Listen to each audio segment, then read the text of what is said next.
Iran में जाने के लिए क्या हमें करना पड़ता है, वहाँ पर कैसे जाते हैं और क्या रिक्वायरमेंट होती हैं, वीज़ा कैसे लगता है और फिर क्या बॉर्डर के ज़रिए ही जाया जाता है जो पाकिस्तानी हैं या फिर बाय एयर भी वो जा सकते हैं और कितना टिकट होता है इसका?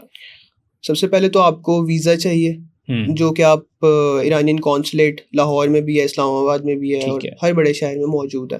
ठीक आप है। वहाँ से डायरेक्टली खुद भी अप्लाई कर सकते हैं। अगर आपको खुद अप्लाई करने का कोई इशू है तो उसके लिए एजेंट्स भी हैं, काफ़ी कंसल्टेंसी एजेंसीज जो भी होती हैं, ट्रैवल एजेंसीज वगैरह। ठीक है। विद इन 1 डे या 2-3 डेज आपका वीज़ा आ जाता है, बहुत जल्दी क्विक है। प्रोसेस कर दिया ठीक जाता है। है। तो जैसे ही आपको वीज़ा मिलता है, आप बाय एयर भी जा सकते हैं और लैंड बॉर्डर से भी जा सकते हैं। लेकिन फ़िल वक्त अभी क्योंकि जंगी सूरत हाल की वजह से आपको पता है कि एयर स्पेस बंद कर दी गई थी, बिल्कुल, बिल्कुल। तो 2 दिन पहले ही स्टूडेंट्स के लिए बहाल की गई है और लैंड बॉर्डर भी स्टूडेंट्स के लिए सिर्फ खोला गया। तो अगर कोई स्टूडेंट जाना चाहता है तो वो बाय एयर भी जा सकता है, इसके अलावा वो लैंड बॉर्डर भी इस्तेमाल कर सकता है। ठीक है। अगर वीज़ा लग गया है, ईरान के लिए चले गए हैं, तफ्तान बॉर्डर से वहाँ पर पहुँच गए और कुछ लोग जो हैं वो ज़ियारतों के ज़रिए जाते हैं लेकिन वो वहीं के होकर रह जाते हैं, तो फिर वो वहाँ पे अपनी ज़िंदगी कैसे गुजारते हैं?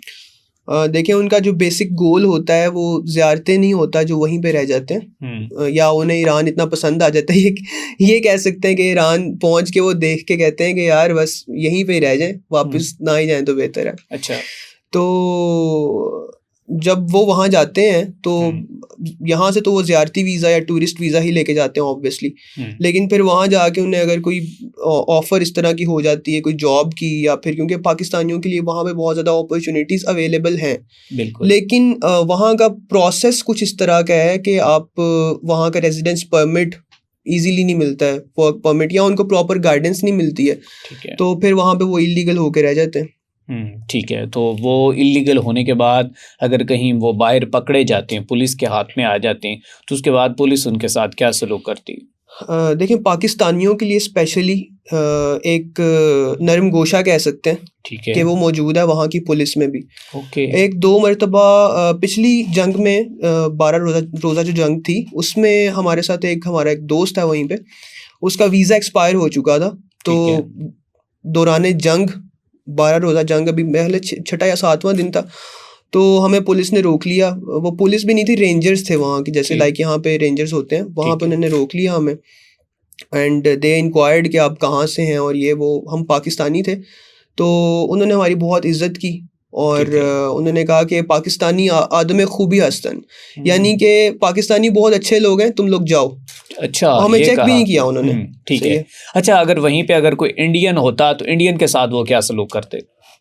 आज से 3 साल पहले इंडियंस की वहाँ पे बहुत इज्जत थी, वहाँ पे उनको बहुत सराहा जाता था। ठीक है। बट जैसे ही उनकी रियलिटी आखिरी जंग जो हुई है 12 दिन की, बिल्कुल, वहाँ पे उनकी रियलिटी इंडियंस की खुल के सामने आ गई, ईरानी कौम के सामने, कि they are not loyal with Iranians. बिल्कुल। ईरान के साथ हर इंडियन जो है वो, वहाँ पे बहुत सारे इंडियंस भी रहते हैं, लेकिन ये नहीं कह सकते कि हर इंडियन ही बुरा है। उनकी आवाम अच्छी भी है, बुरी भी है, लेकिन ज़्यादातर जो लोग हैं वो ईरान से उस तरह से अटैचमेंट नहीं रखते दिली जैसे पाकिस्तानी रखते हैं। ठीक है। तो इंडियंस की वहाँ पे इस वक्त खासी इज्जत नहीं है। अगर हम इंडियन और पाकिस्तानी दिखते एक जैसे हैं, तो मैंने 1-2 मरतबा तजर्बा करके देखा, खुद को इंडियन कह के देखा।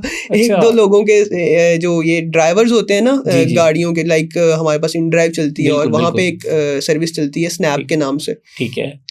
तो उसने कहा कि कहाँ से हो? मैंने कहा कहाँ से लगता हूँ? तो उसने कहा या इंडियन हो या पाकिस्तानी हो। तो मैंने उसे कहा मैं इंडियन हूँ। ठीक है। तो उसके बाद वो खामोश हो गया।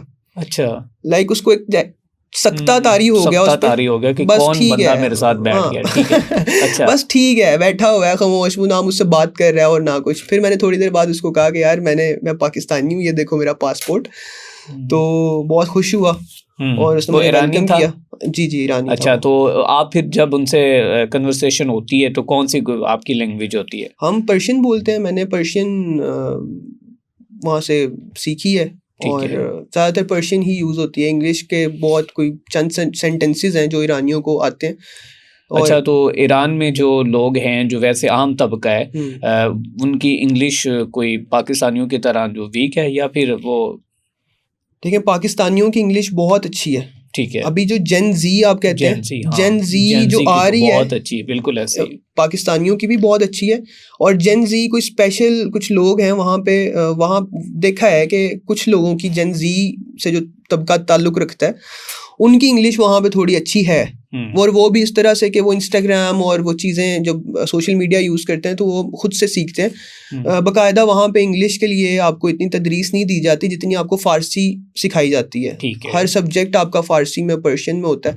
लेकिन ऑब्वियसली इंग्लिश, अरबिक और पर्शियन, अब मैं पर्शियन भी इसलिए कहूँगा क्योंकि वहाँ पे तकरीबन 31 मुल्कों के लोग हम साथ रहते हैं। ठीक है।